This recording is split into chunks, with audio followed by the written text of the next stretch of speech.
काली काली महाकाली काली के परमेश्वरी सर्वानंद करे देवी नारायणी नमस्तुते। ओम महादेवं महात्मनं महायोगी महेश्वरं महापापं हरं देव মকরায় নম নম। নমস্কার। আজ আমি প্রথমে আজকে রাশিফলটা বলে নিচ্ছি। আজ হচ্ছে 27শে নভেম্বর, বৃহস্পতিবার, 10ই অঘ্রাণ।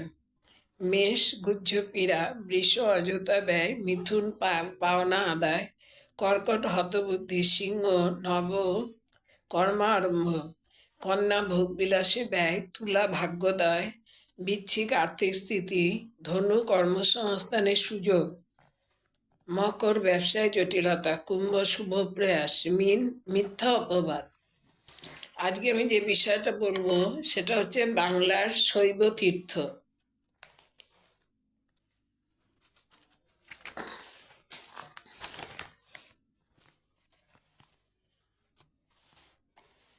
আমাদের পশ্চিমবঙ্গে বিভিন্ন জায়গায় বিভিন্ন শিব মন্দির আছে।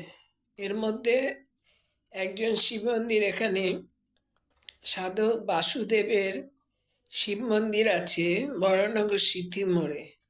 সিটি মোড়ে নেমে কিছুটা গেলেই সেই মন্দিরের নাম হচ্ছে, যেটা হচ্ছে প্রামাণিক ঘাটে তারক ভোলার মন্দির বলে সেই মন্দিরকে। সেখানে একটা সরু গলির মধ্যে গিয়ে মন্দির খুব সুপরিচ্ছন্ন সুপ্রশস্ত মন্দির প্রাঙ্গণ। বাদিকে বাবা তারক ভোলার কালো কোষ্ঠী পাথরের লিঙ্গ মূর্তি, মাথায় বিরাট রূপোর মুকুট, রূপোর ছাতা, রূপোর সর্প ফনা বিস্তার করে আছে। কয়েকশো নরনারী সেখানে প্রায় দিনই যায়। মন্দিরে তারা এক মনে ভগবানকে ডাকে। এই মন্দিরে জন্মাষ্টমী, শিব চতুর্দশী, নীলষষ্ঠী পুজোর দিন এখানে বিশেষ উৎসব হয়। লক্ষ লক্ষ ভক্তের সমাগম হয়। এছাড়া প্রতি সোমবার হাজার হাজার নরনারী আসেন সমস্যা সমাধানের আশায়। তাদের মুখে কিছু বলতে হয় না, অন্তর্যামী নিজেই বুঝে নেন। ভক্তরা চরণামৃত প্রসাদী বেলপাতা নিয়ে ফেরেন ঘরে। পরপর 3টি সোমবার এভাবে চলার পর কিছু নিয়ম পালনের কথা বলা হয়। তারপর ধীরে ধীরে নিরাময়ের দিকে এগিয়ে যায় মানুষ। সম্পূর্ণ বিনা খরচে ভক্তি আর বিশ্বাসকে সম্বল করে মানুষ নিঃস্ব জীবনমৃত অবস্থা থেকে ফিরে আসে নতুন জীবনে। এরপরে বলছি কালীঘাটের নকুলেশ্বর শিব। কালীঘাটের সতীপীঠের দেবী কালী, ভৈরব নকুলেশ্বর। কলকাতা মানেই কালী। দশমহাবিদ্যার এই প্রথম মহাবিদ্যা কালীর নামে কালীঘাট সতীপীঠ। এখানে সতীর দক্ষিণ পায়ে 4টি আঙুল পড়েছিল। বাঙালি হিন্দু মাত্রেই জীবনের কোনো না কোনো সময় মহাসতীপীঠে এসেছেন। তবুও সংক্ষেপে মহাপীঠের ইতিহাস নিয়ে আলোচনায় আসছি। 1855 খ্রিস্টাব্দের কোনো এক সময় পাঞ্জাবের অধিবাসী তারা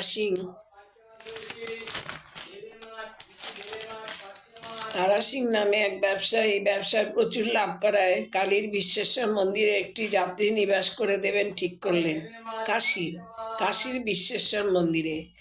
সেই উদ্দেশ্যে নৌকা ভর্তি করে নির্মাণ সামগ্রী ও মিস্ত্রি মজুর নিয়ে এসে পৌঁছালেন কাশীর ঘাটে। কিন্তু নৌকা কিছুতেই তীরে ভেরাতে পারলেন না। 3 দিন অপেক্ষা করার পর তারা সিং মাঝি মাল্লাদের বললেন, নৌকো যেদিকে খুশি যায় যাক।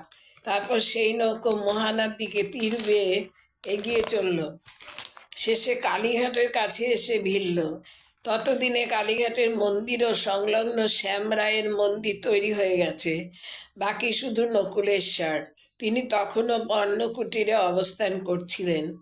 তারা সিংয়ের মিস্ত্রি মজুররা নকুলেশ্বর মন্দির নির্মাণ করলেন।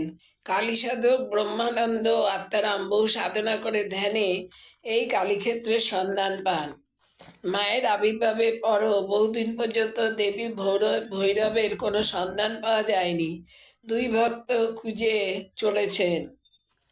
হঠাৎ একদিন ব্রহ্মানন্দগিরি দেবীর পূজার ফুল তোলার জন্য বনে ঘুরতে ঘুরতে দেখলেন একটি কালো গাভী এক জায়গায় দাঁড়িয়ে দুগ্ধ বর্ষণ করছে। আর ব্রহ্মানন্দ আশ্চর্য। ওই জায়গায় মাটি সরিয়ে দেখলেন একটি কালো স্বয়ম্ভূ শিবলিঙ্গ। ব্রহ্মানন্দ বুঝলেন দেবীর ভৈরব এতদিনে পাওয়া গেছে।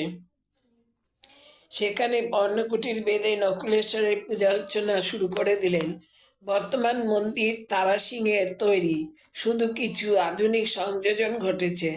নকুলেশ্বর ভৈরব প্রায় 4 ফুট গভীরে বিশাল গৌরীপট্ট সহ অবস্থান করছেন।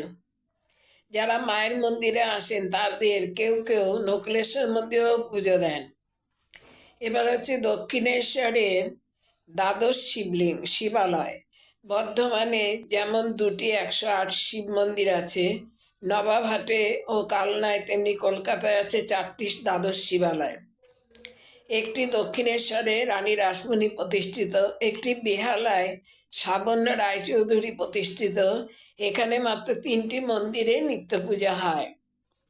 তৃতীয়টি হচ্ছে 93 নম্বর টালিগঞ্জ রোডে। বাওয়ালির মণ্ডল জমিদাররাই মন্দিরটি নির্মাণ করেন। রানী রাসমণি দক্ষিণেশ্বরের মন্দিরে নিত্য পূজার ব্যবস্থা করেছিলেন। প্রতিটি মন্দিরে 3টি করে প্রবেশদ্বার, পূর্বে, দক্ষিণে ও গঙ্গার দিকে। কালো কষ্টি পাথরের প্রতিটি লিঙ্গের মাথায় রূপোর সাপ। পিতলের ঘণ্টা বাজিয়ে ভক্তরা দেবতার পুজো করেন। 12টি শিবালয়ে শিবের নামও বিভিন্ন। প্রথম নির্জরেশ্বর, দ্বিতীয় নাগেশ্বর, তৃতীয় নকুলেশ্বর, চতুর্থ জটিলেশ্বর, পঞ্চম রত্নেশ্বর, ষষ্ঠ যোগেশ্বর, সপ্তম নরেশ্বর, অষ্টম নন্দীশ্বর, নবম নাদেশ্বর, দশম জগদীশ্বর, একাদশ জলেশ্বর ও দ্বাদশ যজ্ঞেশ্বর।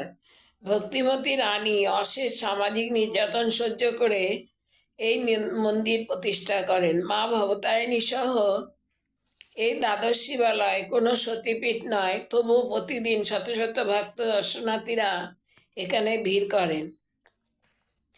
যুগমানব পরম পুরুষ শ্রীরামকৃষ্ণের তপপ্রভাবে দক্ষিণেশ্বরে আজ মহাতীর্থ। এছাড়া আরেকটা মন্দিরের কথা বলছি, সেটা হচ্ছে সত্যম শিবম সুন্দরমে নবরত্ন মন্দির। কলকাতার চিত্তরঞ্জন অ্যাভিনিউ পার হয়ে ডান দিকে ভারত সভা হল, তার একটু আগে একটা সরু গলি, নাম কেন্ডার ডাইন লেন। এই গলির শেষেই পরপর 3টি শিব মন্দির আছে। সত্যম শিবম সুন্দরম এই নাম। প্রথম ও শেষটি পঞ্চরত্ন, মাঝেরটি নবরত্ন। এই মন্দির 3টি নির্মাণ শৈলীতে এমন এক বৈশিষ্ট্য আছে যে একটি মন্দিরে পূজা ও আরতির সঙ্গে সঙ্গে সবকটি মন্দিরে পূজা আরতি হয়ে যায়। প্রায় 5 ফুট উচ্চতার শিবলিঙ্গ। 1785 সালে দেওয়ান তিলক রাম পাকরাশি এই মন্দির 3টি নির্মাণ করেন।